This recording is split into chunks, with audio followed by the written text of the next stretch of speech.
नमस्कार दोस्तों, स्वागत करते हैं आपका एक बार फिर बिंदास खबरें में, जहां पर हम लेकर आते हैं देश और दुनिया की ताजा और काम की खबरें। तो दोस्तों, बिना देरी किए शुरू करते हैं खबरों का सिलसिला। पर उससे पहले अगर आप हमारे चैनल पर नए हैं तो चैनल को सब्सक्राइब जरूर से कर लें और इस वीडियो के लिए एक लाइक जरूर करें। तो चलिए शुरू करते हैं खबरों का सिलसिला। इसी के साथ आज की पहली बड़ी खबर की कमर्शियल गैस सिलेंडर के दाम में 182 रूपए की कमी। यहाँ पर आपको बता दें कि होटल और ढाबा सहित व्यावसायिक संस्थानों के लिए राहत वाली बात है। इस महीने एलपीजी निर्माता कंपनियों ने प्रति सिलेंडर 182 रूपए की कमी कर दी है। घरेलू गैस सिलेंडर के दाम तो यथावत है, यानी कि उसमें कोई बदलाव नहीं किया गया है।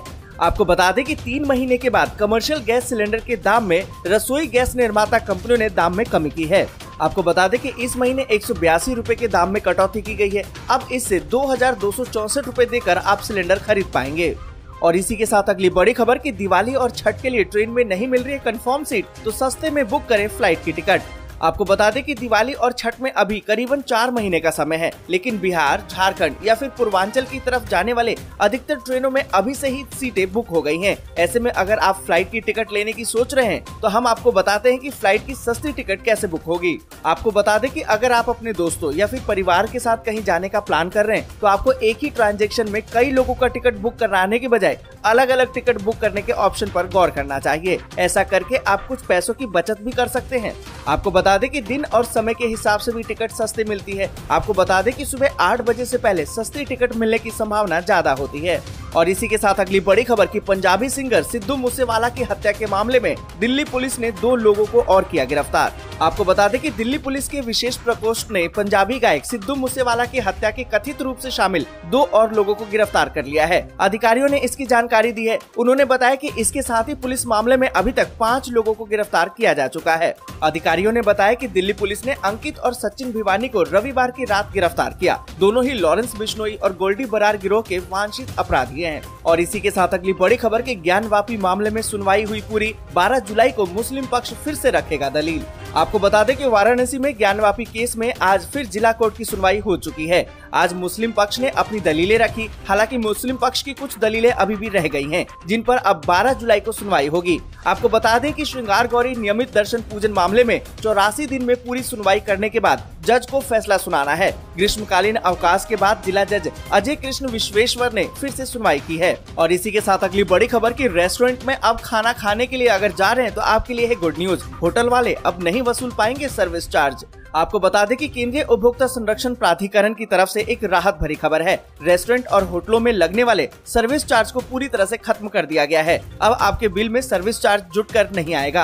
आपको बता दें कि सीसीपीए ने इसको लेकर दिशा निर्देश जारी कर दिया है। जानकारी दी गई है कि सर्विस चार्ज को लेकर कई हफ्तों से चल रही बहस में एक अहम मोड़ ले लिया है। सेंट्रल कंज्यूमर प्रोडक्शन अथॉरिटी यानी कि सीसीपीए ने सर्विस चार्ज को लेकर नए नियम बना दिए हैं। सीसीपीए के मुताबिक कोई भी रेस्टोरेंट या होटल सर्विस चार्ज नहीं वसूल सकते हैं। अगर कोई रेस्टोरेंट सर्विस चार्ज लगाता है तो ग्राहक उस रेस्टोरेंट के खिलाफ शिकायत कर सकता है।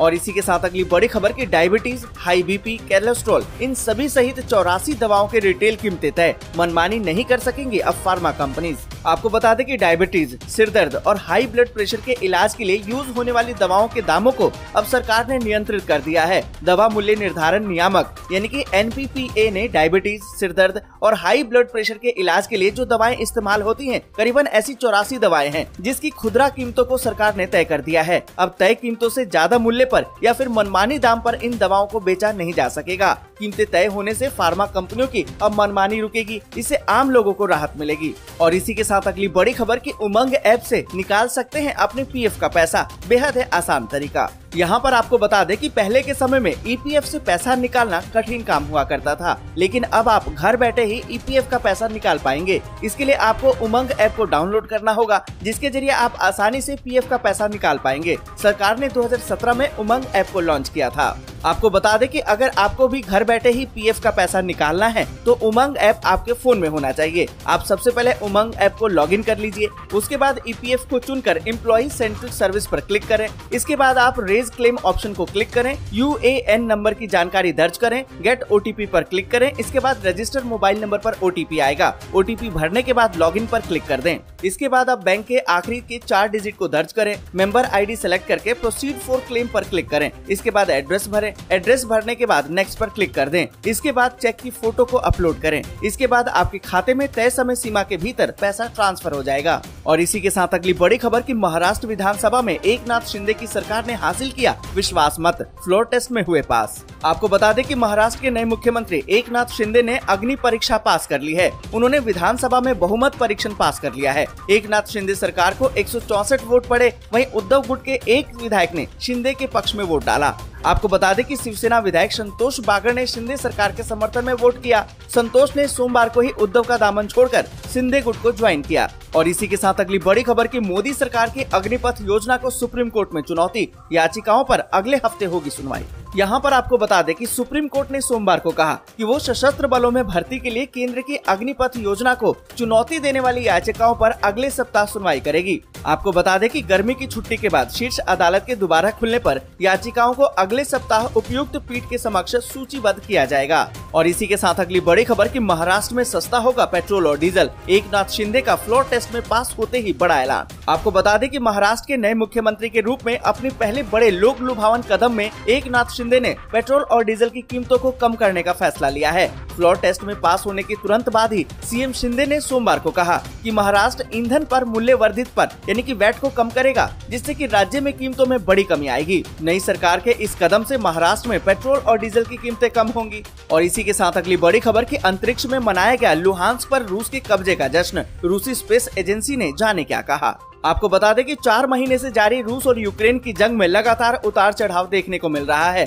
पहले रूस को स्नेक आइसलैंड से हटना पड़ा और अब उसने लुहांस्क पर पूरी तरह से कब्जा कर लिया है। लुहांस्क पर मिली इस जीत का न केवल रूस में बल्कि अंतरिक्ष में धरती की परिक्रमा कर रहे अंतर्राष्ट्रीय स्पेस स्टेशन में मौजूद रूसी अंतरिक्ष यात्रियों ने जश्न मनाया। रूस की अंतरिक्ष एजेंसी ने भी इसको युद्ध में मास्को के लिए महत्वपूर्ण मील का पत्थर करार दिया है। एजेंसी ने इस दिन को लुहांस्क की आजादी का दिन बताया है। एजेंसी ने कहा है कि इस दिन का वर्षों से इंतजार था। टेलीग्राम मैसेजिंग ऐप पर लिखा है कि हमें विश्वास है कि 3 जुलाई 2022 हमेशा के लिए याद रहेगा। ये दिन लुहांस्क के लोगों और इस गणराज्य के लिए गर्व का दिन है। और इसी के साथ अगली बड़ी खबर कि फिनलैंड और स्वीडन के बाद अब बुल्गारिया से भी बढ़ा रूस का तनाव, जवाब देने को तैयार है मॉस्को। आपको बता दें कि यूक्रेन से जारी रूस की जंग के बढ़ते तनाव का लगातार विस्तार हो रहा है। इस युद्ध के इर्द गिर्द आने वाले कई दूसरे देशों से रूस का विवाद भी जारी है। इस सूची में अब बुल्गारिया भी शामिल हो गया है। यूक्रेन से जारी युद्ध से पैदा हुई स्थितियों के बीच में बुल्गारिया सरकार ने राजधानी सोफिया में अपने दूतावास को बंद कर दिया है। इस फैसले के बाद रविवार को बुल्गारिया स्थित रूसी दूतावास के 70 राजनयिक अपने परिवारों के साथ मॉस्को लौट गए।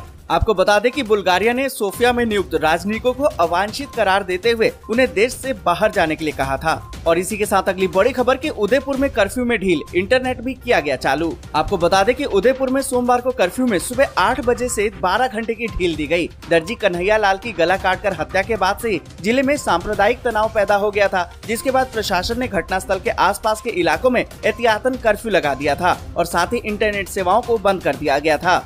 उदयपुर के जिलाधीश ताराचंद मीणा ने बताया कि सोमवार को कर्फ्यू में 12 घंटे की ढील सुबह 8 बजे से लेकर रात 8 बजे तक। वीडियो आपको अच्छी लगी हो तो लाइक और शेयर जरूर कर दें। अगर अभी तक आपने चैनल को सब्सक्राइब नहीं किया है तो सब्सक्राइब जरूर से कर लें।